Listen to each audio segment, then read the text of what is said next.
On va ensemble découvrir ce que je vais emporter pour mon aventure de 85 km en autonomie dans les Alpes. À la fin de cette vidéo, vous allez pouvoir connaître ce que vous pourrez mettre dans votre sac pour votre prochaine aventure. Vous êtes sur Forestcraft. Bon, bien, pour commencer cette présentation, les amis, j'aimerais bien vous présenter ce que j'aurai comme matériel sur moi, c'est-à-dire dans mon pantalon, dans les poches de mon pantalon, dans les poches de mon manteau, que j'aurai accès direct lors de mon aventure. Alors, en premier, à ma ceinture, j'ai mon kit de survie. Mon kit de survie peut me permettre de me libérer de mon sac, c'est-à-dire si j'ai à me séparer pour quelconque raison de mon sac, et bien avec ça, ça me permet de pouvoir manger, me signaliser, construire un abri, enfin tout faire. J'ai de la corde, j'ai de la lumière, j'ai de tout. Pour information, j'ai fait une vidéo relative à ce kit dans une vidéo que je vous mets dans la description, donc si vous êtes intéressé, rendez-vous sur cette vidéo. Ensuite, très important, les papiers. Donc les papiers, ce sera carte d'identité, passeport, voilà, permis de conduire. Aussi à l'intérieur une carte de santé, c'est-à-dire pour indiquer votre groupe sanguin, les allergies que vous faites à des traitements et de l'argent. J'aurai aussi avec moi un couteau pliant. Donc couteau, voilà, lame, petit couteau qui peut me servir à manger, à effectuer plein de trucs. Et dernièrement, un indispensable, un téléphone. Ensuite, j'aimerais vous parler des chaussures. Moi, je prends des tongs. Des tongs, c'est tout léger et c'est vraiment agréable lorsque vous avez passé toute une journée avec vos grosses chaussures de montagne qui sont très lourdes et qui vous tiennent chaud aux pieds. Surtout, d'autant plus si vous avez des ampoules. Surtout dans les refuges aussi, c'est sympa. Je suis en train de mettre de la terre partout. Ensuite, les chaussures de rando. Les chaussures de rando, je pense que c'est un des trucs où vous devez passer le plus de temps pour les choisir. Parce que ça va vraiment déterminer le confort de votre séjour, de votre aventure. Pourquoi ? Pour moi, une bonne chaussure de rando, pour plusieurs jours, doit être étanche. Parce que si vous avez le pied mouillé, parce que vous passez toute la journée dehors sous la pluie, franchement, pour faire sécher des chaussures mouillées, moi je vous dis bravo si vous y arrivez, parce que ça met très longtemps et c'est très chiant. Voilà. Des chaussures également qui s'accrochent bien sur toutes les surfaces, d'autant plus que moi je vais faire un petit peu de montagne, peut-être que je vais trouver des plaques de neige. Il faut que ça soit des chaussures relativement souples, parce que des chaussures trop raides ça va vraiment être chiant. Et des chaussures montantes pour bien que ça vous tienne la cheville. C'est des chaussures du magasin Decat. Quand tu trouves pas que c'est la référence, non, je crois que c'est des Fort Class 600. Avec les chaussures, on le dit pas assez, mais c'est très important d'avoir des lacets de rechange. J'aurai tout ce qui est dans un sachet Ziploc, donc étanche. J'aurai ma carte IGN, qui va me permettre de pouvoir m'orienter et suivre mon itinéraire. Voilà, et une carte de randonnée, c'est beaucoup plus précis. Et avec ça, j'ai, avec un crayon de papier, mon carnet de terrain où j'y marque mes ressentis des journées. J'ai aussi des topos sur les plantes médicinales et comestibles. En fait, c'est un peu un livre d'or parce que c'est toute mon expérience qu'il y a là-dedans. Maintenant, ce que je vous propose, c'est de parler de ce que je vais avoir à l'extérieur de mon sac, c'est-à-dire que des choses qui ne sont pas dans les poches, pas à l'intérieur du sac, qui seront accrochées. Premièrement, une corde. Donc ça, c'est une corde commando que j'ai achetée pour 5 € et qui est ultra légère. Malgré ça, je peux pas l'utiliser pour de faire de l'escalade, c'est-à-dire pour mettre un baudrier, installer un descendeur ou voilà dessus, faire de l'escalade pure, je peux pas. Mais ça va me permettre de me pendre dessus, de tracter des choses ou d'accrocher tout simplement des choses. Voilà. Donc c'est moins solide, moins robuste qu'une corde d'escalade, mais c'est beaucoup plus léger, 100 fois plus léger et 100 fois moins cher. Là on est vraiment sur de l'occasionnel, voire de l'urgence. On n'est pas dans un trek, vous n'allez jamais vous servir spécialement de faire de l'escalade, quoi. Donc ça servira à rien d'avoir une corde d'escalade. Elle fait 15 mètres pour l'information, ça suffit amplement. Ensuite j'aurai mes bâtons de marche, voilà, bâtons de marche rétractables en alu, donc très légers, et qui vont vous permettre non seulement d'amortir les chocs sur vos chevilles et vos articulations, de maintenir un bon équilibre quand même, parce que du coup au lieu d'avoir que deux appuis au sol, donc vos deux pieds vous avez ces 4 appuis et ça va vous permettre une bonne répartition du poids de votre sac. Je vais avoir un mousqueton avec accroché dessus un Shemag.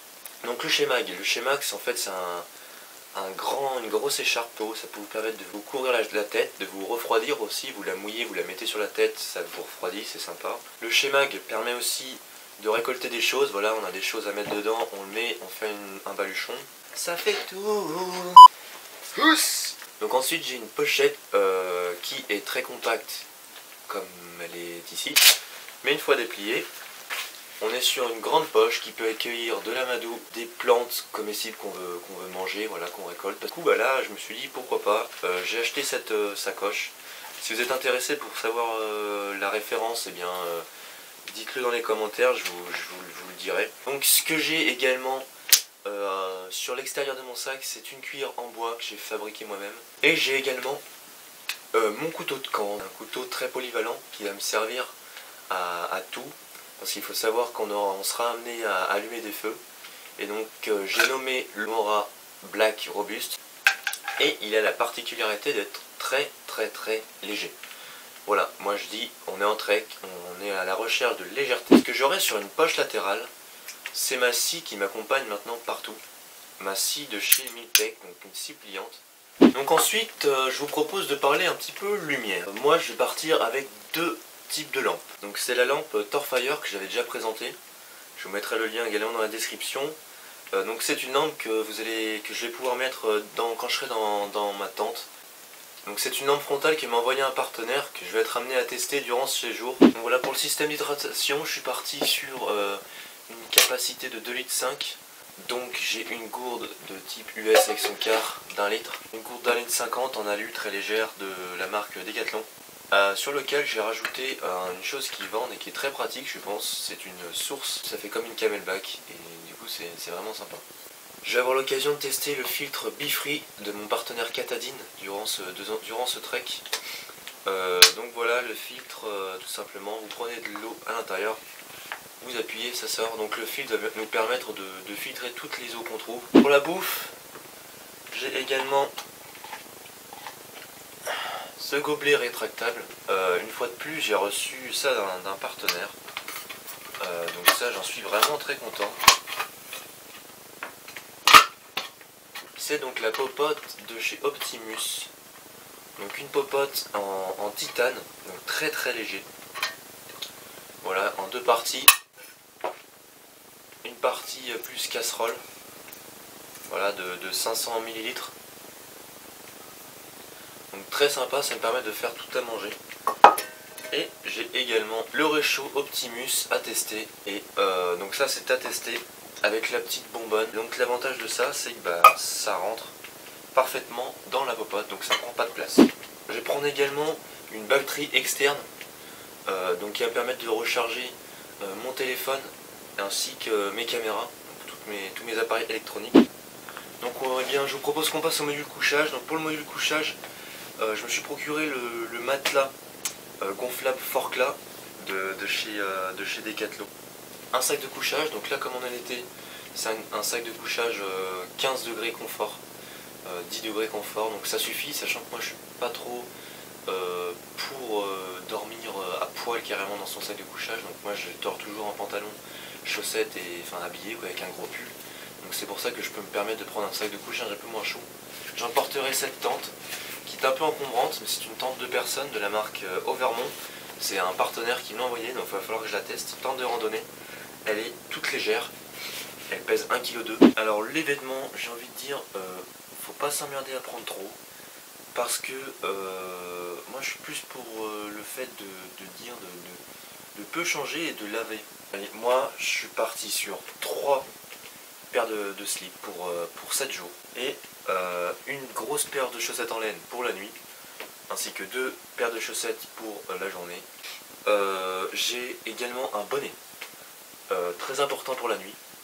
Un bonnet ou cagoule, moi je conseille vraiment parce que la nuit on a souvent froid à la tête. Parce qu'on a, en fait, même quand on est dans un sac de couchage, on a juste la tête qui sort. Et c'est ça qui prend froid. Et il faut savoir qu'il y a 40% déperdition de chaleur au niveau de la tête. Donc un bonnet, c'est indispensable.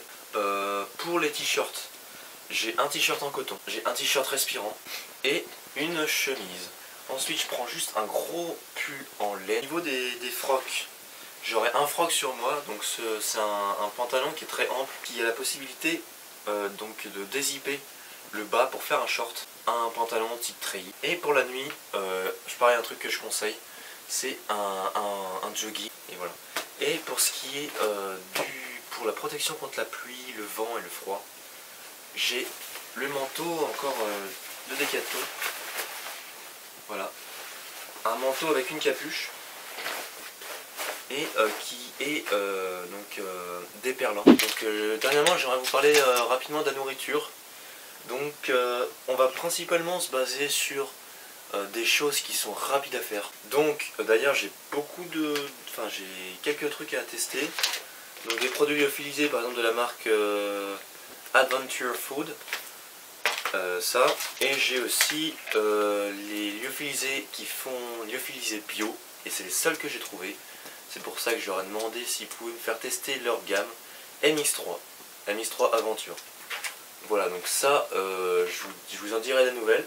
Pour le déjeuner, on va faire tout ce qui est lait en poudre, voilà, dans des sachets comme ça, ainsi que du muesli et des fruits secs, beaucoup de fruits secs, des barres énergétiques, voilà, toutes sortes, barres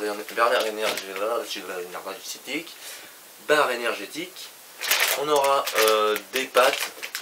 Voilà, des pâtes, des nouilles chinoises. Bon, je vais vous parler un petit peu du sac quand même. Donc c'est un sac 45 litres. C'est le sac Soloniac Big Game 45-90 litres. Déjà, si vous avez la moindre question, n'hésitez pas dans les commentaires. Je voulais également inciter ceux qui ont des chaînes YouTube à mettre dans les commentaires le lien de leur vidéo, s'ils ont fait une vidéo un peu semblable d'un sac de randonnée pour plusieurs jours. Comme ça déjà ça fait voilà, ça regroupe toutes les idées de chacun. C'est très important, je pense. On a chacun des idées différentes, des visions différentes, et voilà, ça peut faire un petit peu la pub aux chaînes qui commencent. Donc si vous faites des vidéos, vous me le dites, vous le mettez dans les... Moi je mettrai le lien dans la description, etc. Pour un peu qu'on ait un millimilo, puis c'est toujours intéressant. Donc pour résumer, on va partir... on part quand? Ouais, pour résumer, donc on va partir à partir du 24 juin, et on va revenir près du 1er juillet, 30 juin, 1er juillet. Ok, donc on fait en tout 85 km dans les montagnes, donc en Haute-Savoie. Donc en tout on aura plus de 7500 mètres à grimper, positif. Là je suis sur un sac de 14 kg environ. Il faut savoir que votre sac doit faire pas plus d'un quart de votre poids. Voilà. Après, plus vous allez avoir un sac léger, mieux ça va être. Ça va être plus confortable et plus forcément moins dangereux parce qu'il y a moins de déséquilibrement. Après, il faut savoir qu'il faut mettre les choses lourdes et répartir le poids de façon à ce qu'il soit équitable et qu'il n'y ait pas de déséquilibrement, c'est-à-dire un gros poids d'un côté, ça va faire pencher d'un côté, ou ça, si vous mettez le gros poids au-dessus, des choses lourdes au-dessus, vous allez avoir tendance à vous reculer, ça va vous tirer vers l'arrière. Donc il faut vraiment mettre le gros poids au milieu du sac. Durant tous ces jours, donc du 24 au 30, on fera un live avec les potes là. Donc on fera un live aux alentours de 13h-14h. Donc voilà, si vous avez envie de nous suivre, de savoir comment ça se passe, même de nous poser des questions, eh bien on sera en live voilà, à ces heures là. Je voulais également profondément et vraiment remercier tous ceux qui ont participé à la page Tipeee. Bon, si t'as aimé cette vidéo, ben tant mieux, hein. Écoute, qu'est-ce que tu veux dire? Tant mieux, hein. Tu peux t'abonner si tu connais pas encore la chaîne, comme ça tu seras au courant de toutes les nouvelles vidéos, et puis tu seras au courant de la vidéo du trek. Partage la vidéo, vis ton aventure, mais je veux pas te voir tout le temps derrière l'écran, tu pars, tu vis ton aventure, va dans les bois, va marcher, et moi je te retrouve à la prochaine pour de nouvelles aventures. Allez!